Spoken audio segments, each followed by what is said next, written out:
Live जुड़ रहे हैं जी इस वक्त आपके साथ, जिसे कहेंगे कमाल की रिकॉर्ड चेज। अभी देखना पड़ेगा कि अनबीटन जब विकेट ना गिरी हो तो सबसे बड़ी चेज क्या थी, लेकिन यहाँ पर इन्होंने बाबर आजम और रिजवान ने 200 रन अकेले ही बनाकर जा रहे हैं। और आखिरी में लास्ट ओवर में तो वही हो गया था कि आप 19वें ओवर में ही मैच जीत चुके हो, जो हम बात कर रहे थे। हालांकि इंग्लैंड ने अपनी तरफ से एक चैलेंज दिया था कि पहले हम जो है बल्लेबाजी करेंगे, बाद में अपनी बॉलिंग को देखेंगे। और बाबर पर सवाल बड़े सारे थे धीरज भाई, उनकी फॉर्म को लेकर, रन भी नहीं आ रहे थे, स्ट्राइक रेट को लेकर भी सवाल थे। आज भी एक स्टेज पर रिजवान की स्टार्ट अच्छी हुई थी, 31 इनकी गेंदों पर 38 ही रन थे, लेकिन उसके बाद जो एक्सेलरेशन स्टार्ट होता है, मोइन अली वाला जो एक ओवर आता है वहां पर 2 छक्के ही लगाते हैं। उसके बाद हर ओवर में जहां पर वो बाउंड्री चाहिए थी बड़ी आसानी से इन्होंने वहां पर वो फिगर आउट भी करी। और इस ओपनिंग जोड़ी पर भी सवाल कर रहे थे लोग, क्या इनमें से शायद एक को नीचे आ जाना चाहिए, बट चेज करते हुए तो अलग ही रंग में नजर आते हैं। 3 बारी पाकिस्तान ने 200 जो चेज करी हैं, तीनों में मेरे ख्याल से इनकी 100+ की पार्टनरशिप भी है। और आज भी अनबीटन 100 करके वो जा रहे हैं। रिजवान का भी रन थोड़े होते तो शायद कहीं पता चलता, वो भी 100 कर देते इस तरीके से।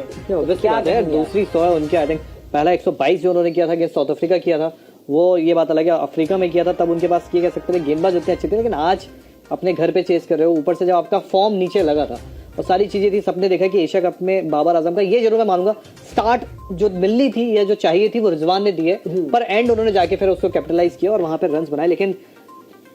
199 बनाया था इंग्लैंड यार, बिना किसी नुकसान के,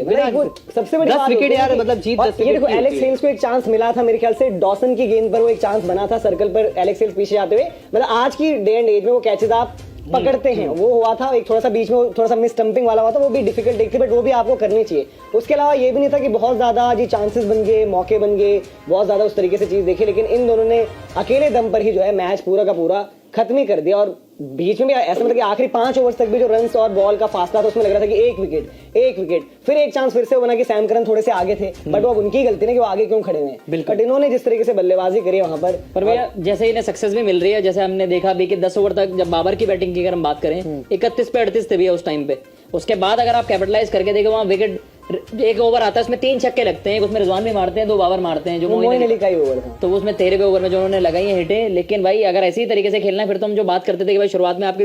जो स्ट्राइक रेट की होती है दिक्कत है, रिजवान ने चलिए हम रन कर दिए, लेकिन पेयर में तो बाबर तो ऐसे भाई खुशी होंगे। ऐसे प्रॉब्लम ये है जब आप इस तरह का क्रिकेट खेल सकते हो, आप इस तरह का इंटेंट से खेल सकते हो, आप ये बैटिंग आज कर रहे हो, आप 5 लगातार आपके फेलियर्स आते, उसके बाद आपकी बैटिंग ऐसे देखने को मिलती, तो आप इसको कर सकते हो, आप नॉर्मली भी खेल सकते हो। मतलब एक चीज होता है कि जब सडन प्रेशर आएगा तब बल्ला चलाना, बशर्ते कि आप पे वो ना आप नॉर्मली खेलो, तो आपकी टीम नीचे से आज जब ये बाबर ये इनिंग खेल के गए, रिजवान लगातार करते हैं पर वो एंड में जाके मारने की सोचते हैं। हमेशा हमने जो देखा उनके साथ कि अंत में लेके जाते हैं वो बैटिंग यूनिट को, इनकी कह सकते हैं जितना हमने एशिया कप में देखा कि बैटिंग यूनिट को संभाल के लेके जाते हैं कि मेरे इर्द गिर्द ही बैटिंग यूनिट चलेगी। लेकिन कई बार आप इतना छोड़ देते हो अंत में, खैर वो चेस करते, लेकिन जब आपके पास ये दोनों के पास अच्छा खासा पोटेंशियल है, आप T20 रैंकिंग्स में भी दोनों हो, रिजवान भी रहे हैं, लगातार रन बनाए, तो आई थिंक इसको आपको लगातार लेके जाना चाहिए। और नीचे क्योंकि आपके पास हैदर अली ऐसे यंगस्टर अब बैठा हुआ है, तो वो आपको देखे और सीखे कि यार पाकिस्तान के लिए बहुत अच्छे साइन है। वर्ल्ड कप से पहले आप देखिए रिजवान तो कंसिस्टेंटली फायर कर रहे थे, लेकिन जब ये दोनों फायर करते हैं, स्टैट भी बता दिए, तो ये मैच जिताते हैं यार। इनकी तीनों जो अभी हाईएस्ट सक्सेसफुल चेज है वो अभी की हुई है T20 क्रिकेट में, कि 200+ जो टोटल इन्होंने चेज डाउन किया, और उसमें तीनों मैचेस में शायद इनकी 100 की तो सेंचुरी पार्टनरशिप है ही है कम से कम।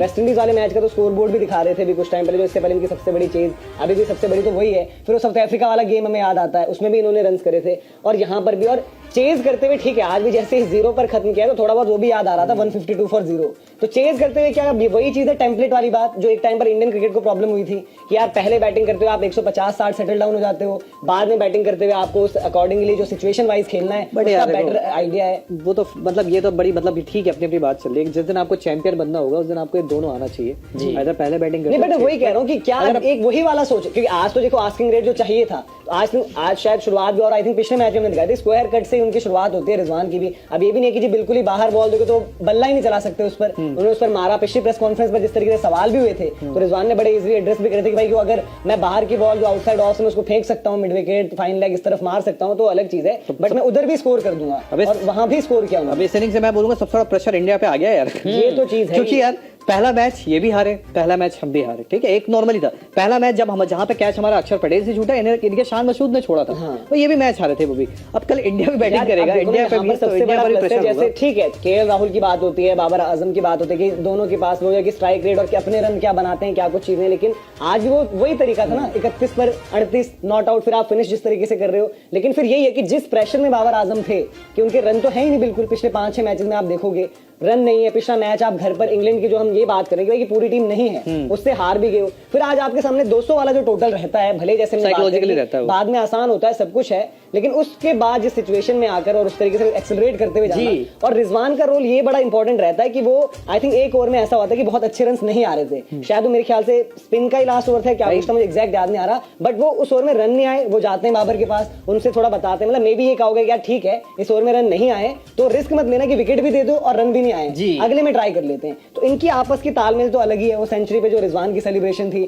हाफ सेंचुरी पर उनके छक्के मारने, भाई ये बात है कि रिजवान अब ऑफ साइड के लिए भी मतलब तैयार हो रहे हैं, जो एक लेग का जो खिलाड़ी कहा जाता है उनको कि लेग में लपेटते रहते, बट आप ये कह सकते हो कि ऑफ साइड में भी अब उन्होंने शॉट्स निकाल लिए कि मैं भाई उनकी भी तो कंसिस्टेंसी, पिछले मैच में 50 है, कट करने यहाँ पर 50 है, उससे पिछले वाले में भी 50 था शायद ना, जो हारे हैं वो फाइनल, तो उसमें भी इनका 50 था, बट वो बहुत ज्यादा स्लो हो गया था। तो अब इन्होंने वो सारी डिबेट तो शांत कर दी है कि भाई रन बन गए हैं तो बाबर आजम को आउट मत करो तो आप मैच जीत जाओगे। लेकिन अच्छी बात ये है ना कि आई थिंक देखो पाकिस्तान के इन ट्रैक्स पर उन्होंने बनाया नो डाउट, और बाबर आजम की बात यही थी कि बाबर आजम को इंग्लैंड का विकेट या ऑस्ट्रेलिया का विकेट सूट करेगा क्योंकि वो अच्छे टाइमिंग का खिलाड़ी है, उसको वो वैसा नहीं है। पर ये जो इनिंग्स अब उनकी आई और पाकिस्तान में जो ट्रैक्स है थोड़ा वो जो हम बात करते हैं कि रोड वाली ट्रैक्स हैं जी, सबसे इंपॉर्टेंट चीज रन प्लस जो सिचुएशन, मतलब जिस तरीके से वो बैटिंग कर रहे थे, बहुत ज्यादा पीछे थे वो, रिजवान से इतना पीछे चल रहे थे, फिर आपके आखिर में आकर मतलब कि रिजवान को फिर वो मैच कर देना वहां से और फिर उससे निकल, भाई मैच जिता दिया 10 विकेट, लेकिन बड़ी बात होती है 10 विकेट मतलब 200 रन वाली, कुछ भी कहो मतलब 10 विकेट। ठीक है इंग्लैंड की बॉलिंग में आप पूछोगे बट भाई सैम करन इनके वर्ल्ड कप खेलने वाले, मेरे को ये था, मुझे याद है पिटाई नहीं हुई है सैम करन और इनके डॉसन की पिटाई नहीं करी भाई, मुझे अच्छे से याद है 122 जब भाई पिछले मैच में तो वही है ना जिनकी आप तारीफ कर रहे थे, जिनको आज पता ही नहीं चला फिर वाइड नहीं डल रही थी, वही बोल रहे हैं ना जो प्लेयर ऑफ द मैच लेकर गए थे, तो आज तो वही चीज हो। मुझे ये बड़ी बात है, आई थिंक जो 122 जब बाबर आजम ने बनाए थे वो भी चेस करते हुए वहां पे जो बॉलर थे ब्यूरन हेनरिक्स, लिजार्ड विलियम्स, मतलब वहां पे ऐसा कोई रिकॉग्नाइज आपका बॉलर नहीं दिख रहा था कि एक लंबा आपको कोई बॉलर ऐसा नहीं, पर आज कहीं ना कहीं आप आदिल रशीद है, मोइन अली डाल रहा है, मोइन अली ने पिछले में कौन स्टंप हुए थे, आई थिंक रिजवान हुए थे जी, खड़े रह गए थे, बॉल आया था, तो आई थिंक बहुत सारी चीजें हुई है, पर यहाँ पे इनके पास bowling unity, Sam Curran, Luke Wood भी अच्छा कर रहा था,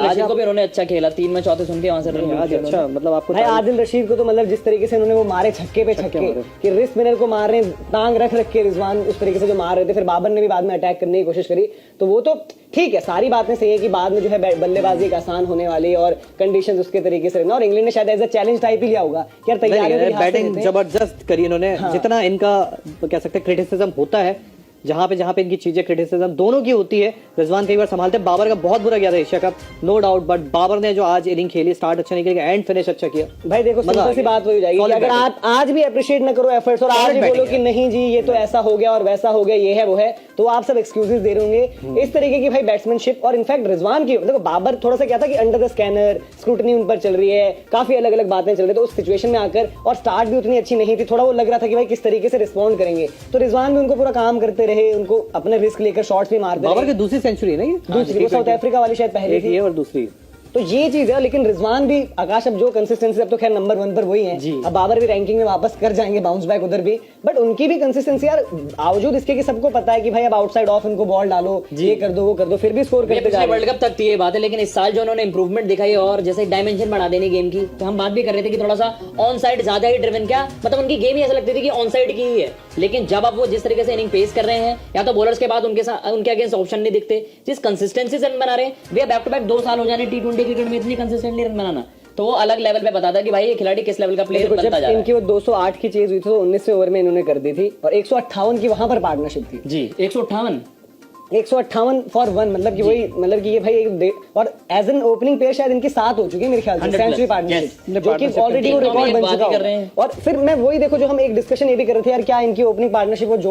तोड़ कर एक कोई अटैकिंग बैटर ऊपर डालो फिर ये नंबर 3 पर हुए, तो वहां पर ये है कि जो हम बात कहते भी थे कि भाई ये बोलेंगे कि पिछले इतने सालों में हमने एज एन ओपनर सबसे ज्यादा रन हमारे, सबसे ज्यादा पार्टनरशिप हमारे, बट ये कि अगर अंदाज ये हो ना, अब अभी क्या है कि अभी हम जैसे उन्होंने ये किया 152 फॉर 0 की हम बात करेंगे, 208 वाली चलो वो वेस्ट इंडीज थी, साउथ अफ्रीका का ही था, इंग्लैंड, बट एक सिचुएशन में जब आपको 200 करने होते हैं तो कोई भी बॉलिंग अटैक हो जी, ऑस्ट्रेलिया की भी एक इनएक्सपीरियंस बैटिंग साइड थी वैसे कंपैरेटिवली, जिसमें कैमरन ग्रीन है, जिसमें जॉश इंग्लिश है, जिसमें टिम डेविड है, 3 बंदे मतलब जिनके आप एक तरीके से मिलाकर बोलोगे कि 5 आउटिंग टाइप नहीं है, तो उन्होंने भी जो मारा है वो भी आपको देखना पड़ता है, क्योंकि कुछ टोटल्स आपकी ऐसी हो जाती हैं जहां पर आपको अप्रिशिएट करना ही पड़ता अब है। ये आज भी उस मोमेंट पे अगर विकेट गिर जाता तो सब बहुत ज्यादा क्रिटिसाइज करते हैं कि भाई रिजवान ने तो वो है एंटी बढ़ा देना, लेकिन आप 31 पर 38 खेल लो उसके बाद विकेट ना चली जाए। इसके भी ये होता है ना कि बैकफायर करके तो सब आलोचनाएं भी करेंगे, लेकिन उस खिलाड़ी ने अपनी आखिरी की कुछ 35 बॉलों में 72 ऑलमोस्ट 200 के स्ट्राइक रेट से रन बना दिए। तो भाई उससे दिखाते हैं कि अगर बाबर बैक करते हैं अपने आप को, थ्रू खेलते हैं, पूरा खेलते हैं, तो आपको भाई 200 का टोटल भी आप देखो उन्होंने यही कर दिया, मजाक से ही बना दिया। नहीं, ये यहाँ पर आई थिंक मुझे नहीं लगता कि वो बैक करने वाली चीज थी कि मैं बाद में बना दूंगा। शुरुआत में उनसे उस तरीके से हुई नहीं बैटिंग,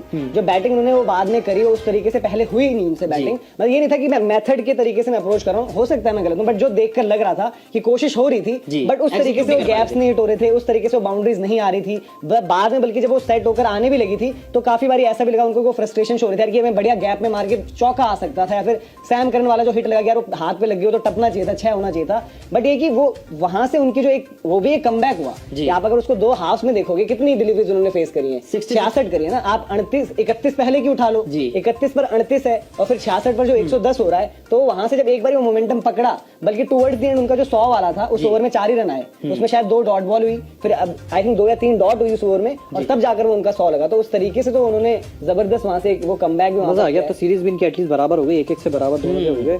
और ये अच्छा था। लेकिन तारीफ करनी पड़ेगी यार जैसे, और वो जो वो भी थर्ड T20 वहां पर जो था उसमें 204 का इनको टोटल था, तो 204 के टोटल के रिप्लाई में इनकी ओपनिंग पार्टनरशिप वहां पर जो हुई थी वो भी एक बार आपको बता देते हैं कि कौन से वाला का जो 204 वाला इनको करना था, 197 फॉर 1 जो साउथ अफ्रीका वाली गेम थी, तो 197 की बॉलर शायद मेरे को एक याद है, केवल एक वो थे शम्सी थे आई थिंक बॉलर्स, अगर आप उसमें देखें। हाँ, Shamsi, Bjorn Hendricks, George Linde, Lizaad Williams, Tabraiz Shamsi. तो शम्सी को 3 में 39 मारे हैं। सबसे अगर इकोनॉमिकल देखोगे आप कि महंगे रहने वाले में ब्योरन हेंड्रिक्स और शम्सी, और ब्योरन हेंड्रिक्स ये भी तो है ही ना यार कि जो आपके आ ही रहे होते हैं कि खेलना इन्होंने ही है, नेक्स्ट यही है वही है, और उसमें भी 73 रिजवान के नॉट आउट थे और 122 बाबर ने वहां पर भी करे थे। तो ये है कि भाई धानी को भी क्राउड वहां का धानी मतलब बहुत ज्यादा धानी एक कैरेक्टर है वो, जो क्योंकि थोड़ा वो जो PSL में देखी हुई थी, और उनका जो एक अंदाज और उनको जो फाइटिंग स्पिरिट रहती है। इनफैक्ट जो नेदरलैंड्स वाला गेम भी है उसमें विकेटें भले ही नसीम शाह ने ली थी, इसलिए मैं कहता हूं कि भाई उस तरीके के अगर आपको